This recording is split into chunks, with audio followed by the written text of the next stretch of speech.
I think that's it. Think we're good? I think so. So Tron and I were just speaking backstage, and I said, oh, I'm so lucky I got you right before you got super, super, super busy. I think you were just super busy. But you live in New York. I do. So I know coming out to California isn't an easy journey, but really appreciate you coming. Yeah, it is, isn't it?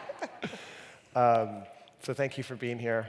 And I would love to start. I know you've probably told this story quite a bit, and when we spoke on the phone, you're like, I want to talk about where we're going. I don't want to just say, oh, I grew up in this town and did this thing. But I thought we could just at least maybe have one question, just talk about just that impetus that you first had to kind of come up with something that gave voice to people who didn't really have a voice, and what stirred that impetus in you. So.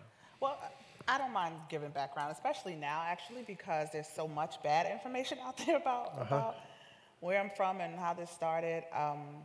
So I'm from New York. Should be clear about that. From the Bronx in particular.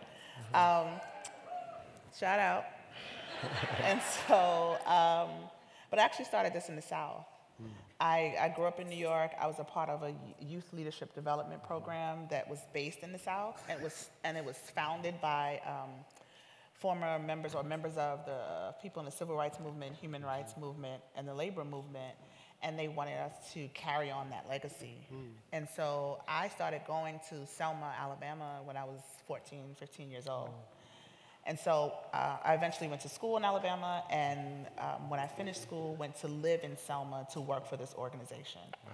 And so it was in Selma, and at this point, at 21, 22 years old, I'd had several years, because I started organizing at 14. I had several years of doing like on-the-ground, community-based organizing, but we had never, all of the things, and I'm a survivor of sexual violence, obviously. People know that, but I had never combined my personal life and the things that had happened in my personal life with the way we did work in community. And it wasn't just me, it was never even a topic of discussion. We never talked about, what we all saw very clearly happening in our community as a social justice issue. And it was always very curious to me because as an organizer, and I was talking about this a little earlier, when you're being trained to be an organizer, you're taught to take people from where they are and to make sure that we have to meet people's basic needs: food, clothing, and shelter. And it's always framed in that way. And as I was working with young people in this community, it occurred to me that we have more basic needs than that. And that there was a basic need of our basic internal need that wasn't being met. And it wasn't just with young people, it was just, I saw so much trauma, various kinds of trauma happening, and I saw how people literally carried that in their bodies. And we never dealt with that. And it felt almost unfair to ask people to hit the streets and organize around anything, police brutality, economic injustice, but they're carrying all of this other stuff that nobody's addressing. And so that's something that bothered me, but I couldn't figure out, based on the traditional model of organizing we had been using, how that translated to gender-based violence and dealing with that until I came up with Me Too. Right. And that was, do you remember that moment? There's a couple of moments. So there's a moment that, and I told this story earlier for people who were in that session, and I've told it a lot, but there's a moment that happened. There was a young girl who was in our program who was trying to share with me her experience with sexual violence, the fact that she had been molested at the hands of her stepfather, her mother's boyfriend. And I was very young at the time, and I just had no space for it. I didn't even have an understanding of how to hold space for her. But, and part of my frustration was that I wasn't trained. I wasn't like a social worker or counselor of some sort to give her really sound advice. But in my mind, what was playing over and over is that I just wanted to say, this happened to me too, right? I wanted her to know there was something in my spirit that wanted her to know that I connect with you, right? I see you, and I hear you, and I believe you. And that moment stayed with me for a very long time. It still stays with me. And when the time came, some years after that, we started this organization, and we started really, it started with the idea before the phrase. So the idea was empowerment through empathy. And trying to figure out, when I sat down and realized, okay, I'm not a social worker. I don't have this formal training, but I do have experience. And there was a part of me that felt like this thing has to mean something, right? I have lived with this trauma. I have lived with the reality of being, losing the ability to make decisions about my body. I've lived with all of these things. This has to mean something. And for me, that met the place where I knew how to do community work. And so at some point, I was thinking about what is the thing that I needed? What would have changed for me at 14 if somebody had said, hey, listen, you're not the only person this happened to, right? Because the weird thing about sexual violence is that as pervasive as it is, and we know it's everywhere, it's in every part of our society, it is such an isolating thing. It's so weird that so many times you talk to people and they feel like, oh, I never knew it happened to other people, or I thought I was the only one, or even if you know it happened, you feel like your situation, though, is different, and nobody's, so it's just these ways, these narratives that we play in for ourselves. And so this idea of the power of being able to have a shared experience with somebody that you felt, that previously made you feel isolated. Just literally knowing that lots of things happen that you don't want to do alone. You don't want to be the first person. You don't want to step out by yourself. And so with the young people, because it started with young people, I saw how when they heard my story, or when I connected with that experience, it just it opened them up in a different way. And I really literally thought about what I wish I could have said to the little girl, which is just me too. Right? Like, you're not alone. And the tagline is, you're not alone, it's a movement, because once we got the idea, it was like, this has to be a movement. This has to be a way for people, literally, to move people from this place to this place around this topic. So this was 8-10 years ago? This was, so the situation with Heaven, the little girl, was in '96. Wow. I first came up with the idea in 2005, actually. And then we kind of put it into practice in '06. And so the last couple months have been interesting. To say the least. How do you see the movement now? Do you have thoughts, concerns? Do you feel like it's kind of out of anybody's somewhat control at this point? But how do you see it transforming, and what are your thoughts on as it progresses and takes shape? I mean, I have a lot of thoughts, so I won't share them all. But so, initially, again, this is I've also talked about this, and people have probably seen it. It's different when I say it in person, though, because I try to be really diplomatic in the media. But I was really panicked when this first went viral, and for several reasons. My initial panic was that I'm going to be erased, right? I'm going to be, the day that this happened, it was October 15th, 2017. Picture it. I was home in my bed, and I started getting notifications from friends and saying, oh, look, I keep seeing Me Too everywhere, but I haven't seen your name attached. Like, what's happening? And so I have a 20-year-old daughter. I told my daughter, find this thing online. I can't find it. Is it a thing? Let me know. What is this? And because I went online, I didn't see it initially, and then so anyway, we found it, and I sat that day. First, I was panicked, and I called all my friends, and I was like, what am I going to do if this thing goes viral? I'm going to be erased, right? This work that I've put in over the last more than a decade is going to be erased. And who's going to believe that I was using this phrase and doing this thing first? But a really interesting thing happened, and I think it's informed the way I feel and have felt since. Somewhere early in that morning, I don't know, like 1 or 2 o'clock in the morning, I was obsessively watching the hashtag online, right? My daughter made it so I could see just the hashtag. Shout out to millennials, boy. I don't know how we would make it. But So I sat in my bed, and I had been talked off the ledge by all my friends, and they were like, it's going to be fine, we'll figure it out.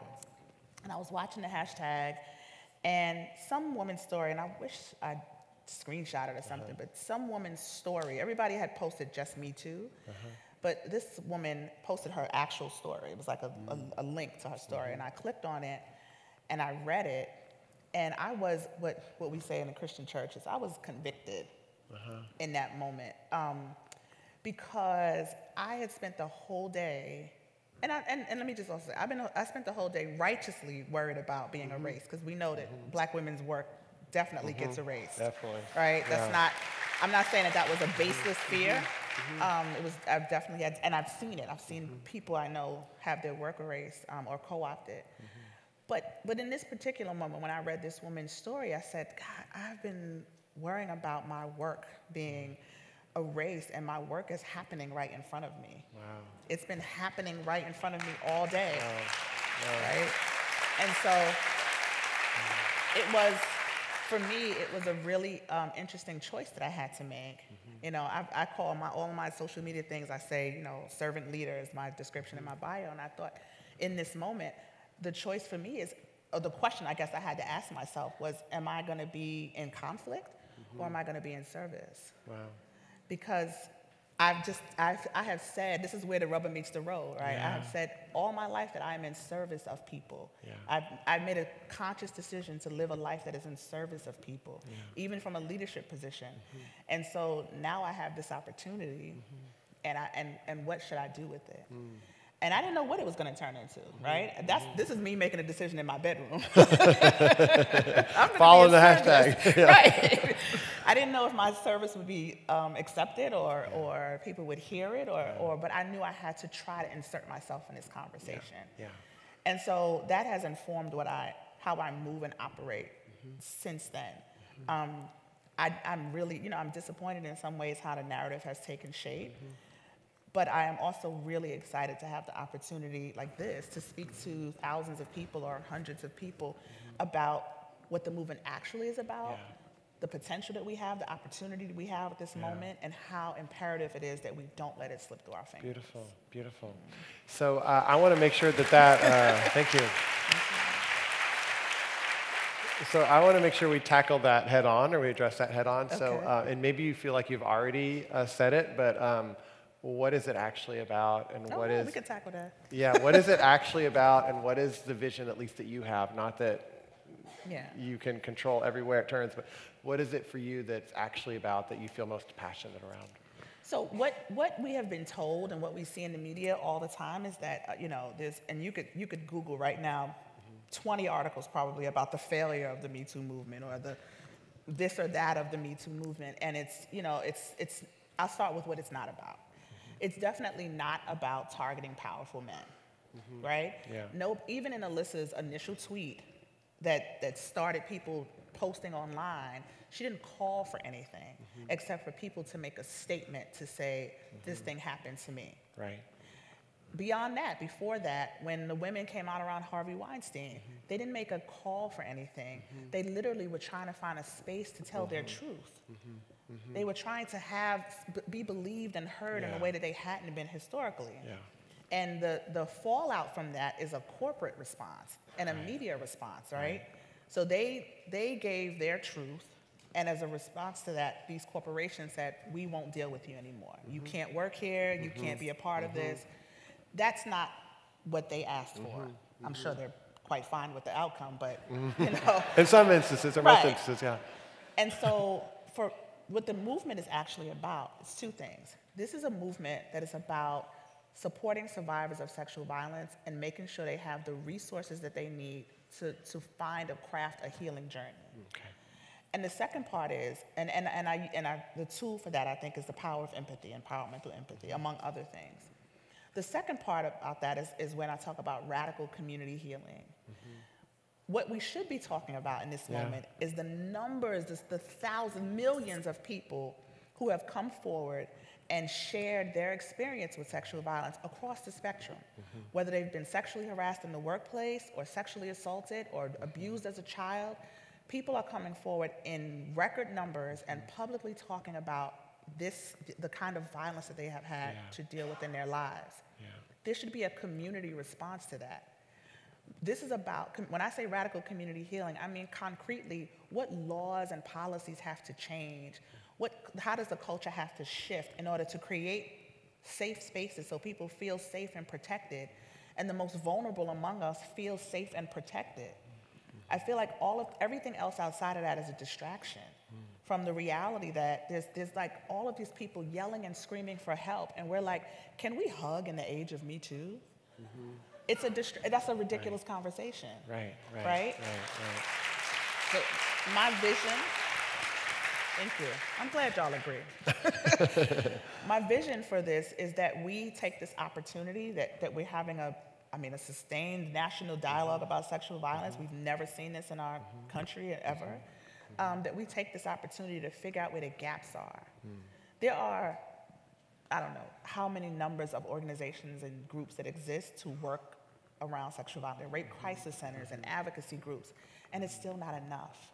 Those are the people who tend to be under-resourced, and then those people a lot of times don't stretch their resources to make sure that they cover those who have the least. They don't reach marginalized groups.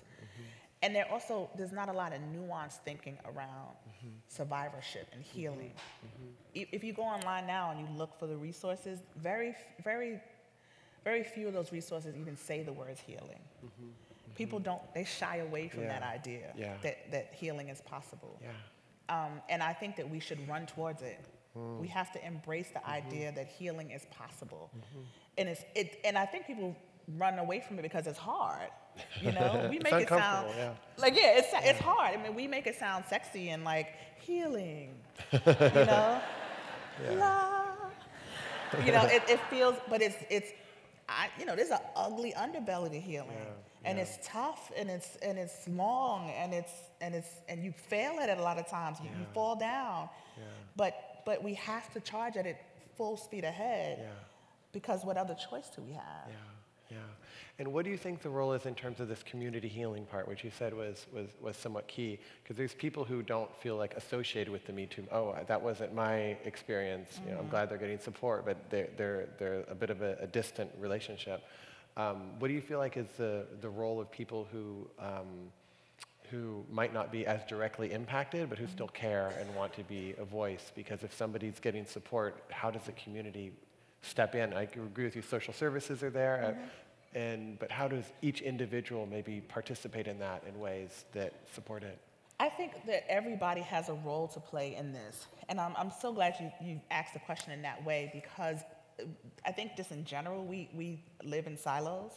And if a thing doesn't affect us, we're like, well, that's not me. I never went through it. I don't know anybody who went through it, or what have you.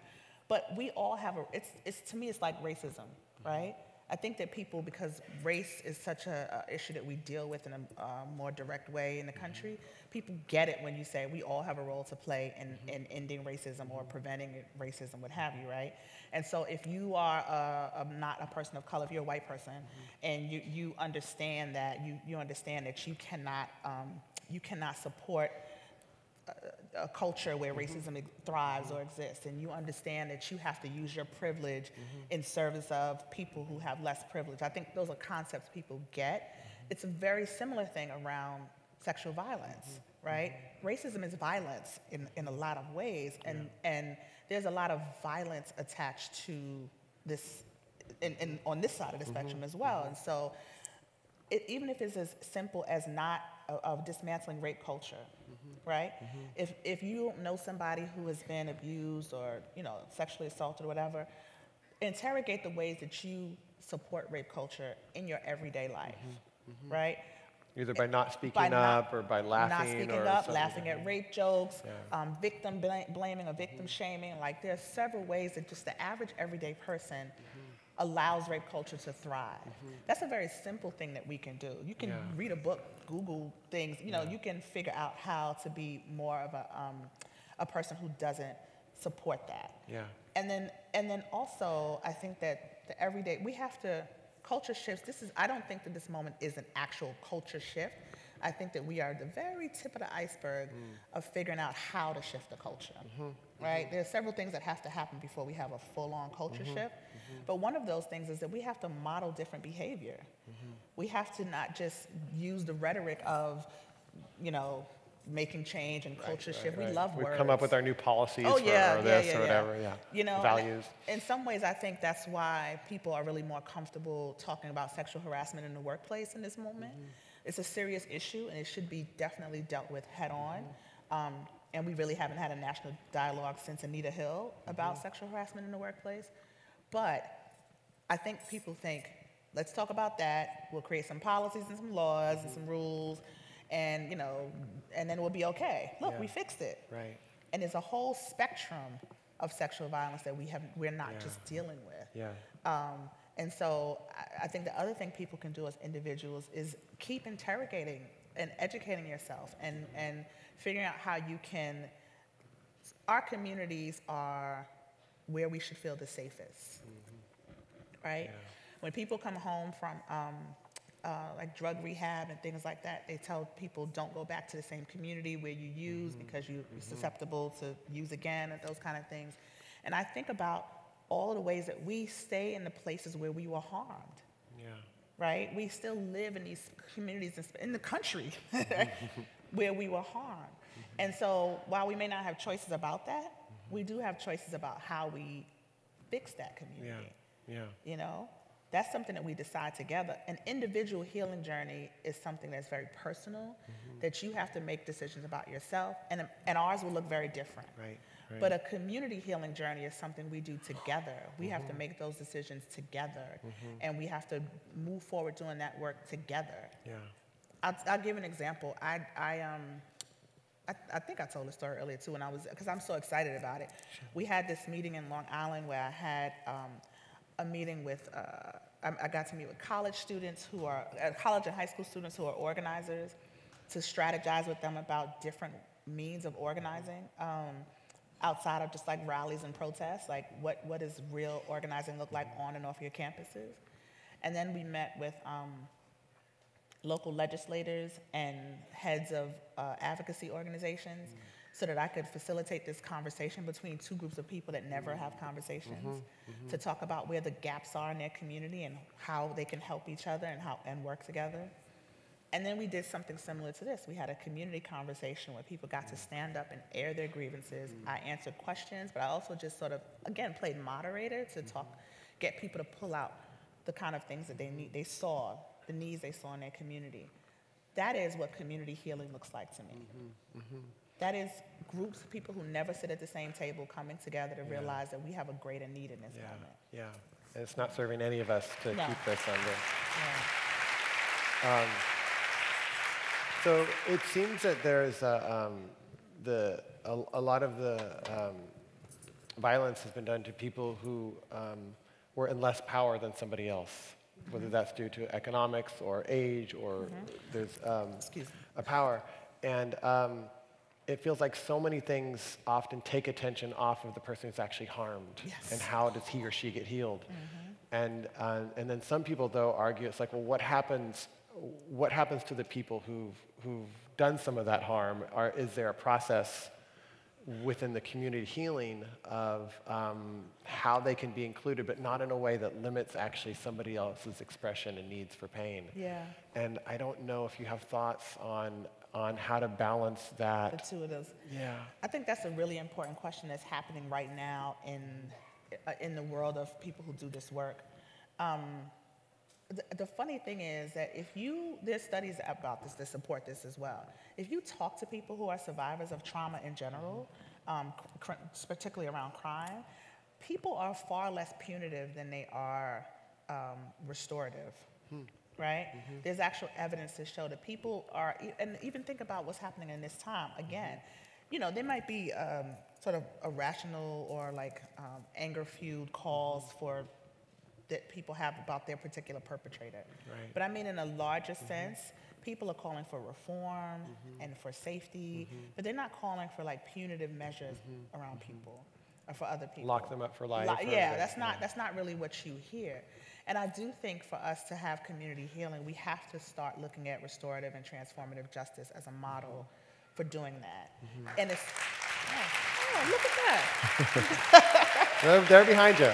Well, I'm glad. I'm actually glad because that's a touchy conversation for some people, you know, particularly as something around sexual violence because it's such a very personal, you know, thing, but that's the reality of healing a community. Everybody has to be involved, including perpetrators. And I'm not saying it again. Ultimately, the safety of survivors is the premium, but I do think the conversation has to shift from this punitive way we think about justice, and allow survivors to define what justice looks like for them. Right? It doesn't look the same, and there's all these complicated nuances about like family dynamics and community dynamics. One of the ways, and honestly for me it's really important because in communities of color, and particularly in the Black community, but definitely in communities of color, there's a culture of silence that we have had a really hard time breaking. And part of the reason is because there is a historical reality of sexual violence being used as a tool to criminalize Black men. And so there's this tension around dealing with the reality of that people perpetrate against their own race, period. It has nothing to do with pathologizing one race over another. But there's still this tension between having to deal with that reality. Do I want to put my uncle in jail? Do we want to put more Black men in jail? You know, mass incarceration and all of that. With the reality of we have to deal with what's happening in our community. And I think if we can shift the conversation to one that's more transformative and restorative, it opens up a space for us to not have to deal with that part of it and get into the reasons and the real part of dealing with the violence. And actually get the attention for our wound, in which I think is so important and can easily be glossed over by other things. And I feel like, and correct me if I'm wrong, I feel like that's like one of your core points and one of your core messages is like, there is this healing that the people who've experienced trauma have to go through. And we can't lose sight of it only being something that happens in the entertainment world or only being something that happens with whatever certain areas of men. And I wonder, and I think you might have kind of already answered this, but I definitely feel like there's a percentage of the society, and I don't know what this percentage is, who kind of feel like, you know, this is just going to wash over and we can go back to things just how they were. You know, this is just kind of this a moment. Your moment in time, and they'll get, and I'm sad this happened, but this is a moment in time and everything is just going to go back to normal. And I can be the same person I was. And now and I have to be careful for a while, but we're just going to go back. And I'm wondering what do you say to that population that might feel that way? You know, I feel like, this is taken too far and it'll just wash over. Because I don't know what percentage of the country that is, but I'm sure it's a certain percentage of the company. So I say a couple of things. One, the people who say that we've taken this too far or they're tired. I'm so tired of hearing about the Me Too movement. You know, I hear that a lot. I try to make a comparison. In the history of the United States, however many 100 years that is, we have had a sustained conversation about sexual violence for 4 months. Right? Like,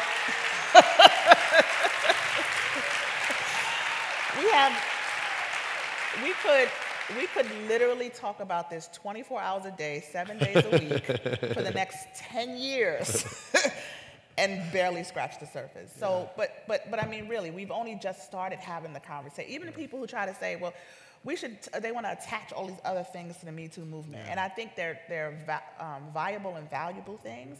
But God, give us a moment to dig into this thing. Those of us who've been doing this work are like, what? They're listening to us? Somebody give me a microphone. Right? So that's one. I think that,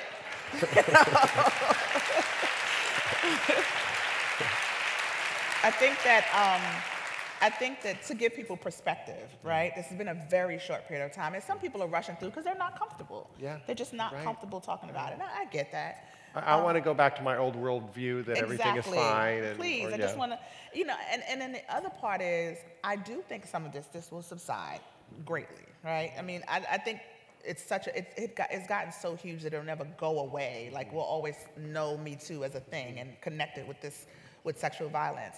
But here's the other thing that's perspective for me. If there are tons of people very much like myself who've been doing this work for a long time, and it's tiring work, right? I mean, this is fancy and new. I've been in church basements and community rooms and whatever place somebody will let me set up and do a workshop for over a decade. So, the fancy microphone and the 200, this is great. And I love it, don't get me wrong, I do. I'm very grateful for it. But if this is over, I think of it this way. There's a number that says something like, I don't know, 15 million people engaged with the hashtag over some amount of time. If in a year from now, 1% of that amount of people are still fully engaged in this, are deciding to work around sexual violence, take it seriously, model different behavior, understand that this is about healing, if 1% stays with this, that is a victory for me. Wow. That is a huge victory for us. Yeah. Right? Because this thing is so insidious and so pervasive that it literally took a whole giant world push like this just to get it in the national conversation. Yeah. So if a year from now people are not, Me Too is not the big sexy thing, that's okay. Yeah. I just need those of y'all who caught the spark now, who get it, who the light bulb has turned on for. There's going to be a ton of folks who drop off. Yeah. But the people who don't drop off, I need us to stay the course and to take this vision and move it forward. And that's okay. We can take it from the grassroots from here. Right. Right? We can build from the ground up from here. I believe in that. We've seen it with every movement, civil rights movement, Black Power movement, labor movement, every movement you can think of that's been successful, built from the ground up. Right? And so we can't the media attention when it goes away is fine. Right. Because if it creates this huge, I hate to use war references, but like this huge army of soldiers, I'm sorry, I'm not clever in this moment, but if it creates this huge group of people who are like, you know what, I'm so committed to this, what can I do to interrupt sexual violence? My God, that's 1.5 million, I think that's the right math, of like people who are new people. Right. Right. That is a victory for this work. Yeah. And those people will carry these seeds forward and they'll grow more people and we'll continue to build and grow this movement. We will change. We will interrupt sexual violence. Yeah. It doesn't have to happen on CNN. Right? And it most likely won't happen. It won't be televised. Yeah. They'll move on. So that was one of my questions is what can people do? And it sounds like what they can do is stay committed. Keep it forefront. Absolutely. Yeah. Please keep it at the forefront. Remember, these numbers are not going to change. These people who have come forward and used the hashtag, who have disclosed their personal experiences, those are real. And the reality is, it didn't stop when the hashtag went up. Every day, every minute, every second, new survivors are happening. Yeah. New people are being violated as we speak. Yeah. And we have to find ways to help those people and get them resources. And we have to find ways to protect those who are vulnerable to becoming survivors. Yes. Right? That's just the reality. We can have these really wonderful, special times and moments, but the reality is it's not going to stop unless we do the work of stopping it. Right. And that's everybody. That's every single person. We all have a role. Beautiful. And so what is your life ahead? We just have a few more minutes left. Okay. What is, are you on path in terms of your life and what you feel like you're wanting to create? You must have all kinds of projects being presented to you. Oh, yes. Trying to do this, trying to do that. We're going to movie, we're going to book, or whatever. Oh, no, you would not believe the kind of things that people want me to do. And I'm just like, listen, I'm 44 years old. I've been at this work and all kind of social justice work since I was 14. Right? 30 years. Like, and I'm fine. It's cool. I made a commitment early. Yeah. I will be doing this, whether y'all knew me or not. I will be doing this forever. And so this opportunity has presented. This moment has presented some opportunities for me. I have no use for celebrity, right? It doesn't. The Golden Globes was cute. The Golden Globes, yeah. Don't get me. That was cute. And you may see me in like high-profile things. But please, I need people to understand that if everything is done in relation to moving this work forward. So I don't know, our paths are not ever written in stone. And this is not the path I thought I was going to be working hard to kind of like get this out there and keep at it. And so now I've been sort of jumped up ahead to do this work on a larger platform. So I literally pray every day to be thoughtful, to be strategic, to be humble, and to use this moment, to leverage this moment in a way that is responsible, right? I feel a huge sense of, I got a leap in my heart just because that responsibility feels very real to me. I represent my community first, and I want to always represent my community well and make sure that my community has, and I'm talking about Black folks, just so y'all can be specific. But I also I have multiple identities, right? I'm a Black woman, I am a mother, I am a survivor, I'm a dog, I am all of these, I'm a Christian, I am all of these different things that I want to represent all the parts of me very well. And I want to make sure that people, I don't know why that made me emotional. This is beautiful, that's beautiful,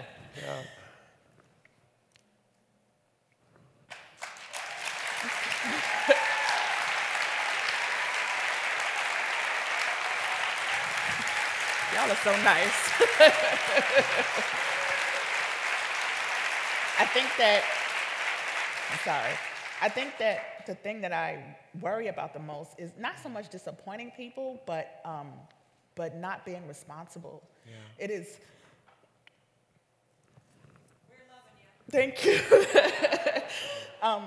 People don't get this kind of opportunity. And it's been given to you. And it's been given to me, and I feel like this means that God saw something. I want to be a vessel all the time. I don't take ownership of this in any kind of way, right? But it's a responsibility that I have to be so careful with. And I feel like I have to be protective because there's so many people who need it. They need the healing, they need the message, they need the hope, they need the possibility. And if I can represent that, I just want to do it well. You're doing so good. You're doing so good.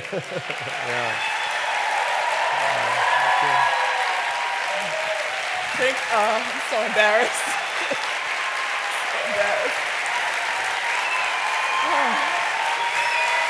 Thank you.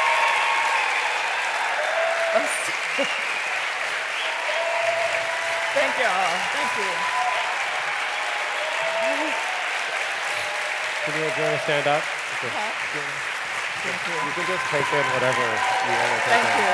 Thank y'all. Woo! Thank you. Thank you. Sorry. Thank you so much. Soren.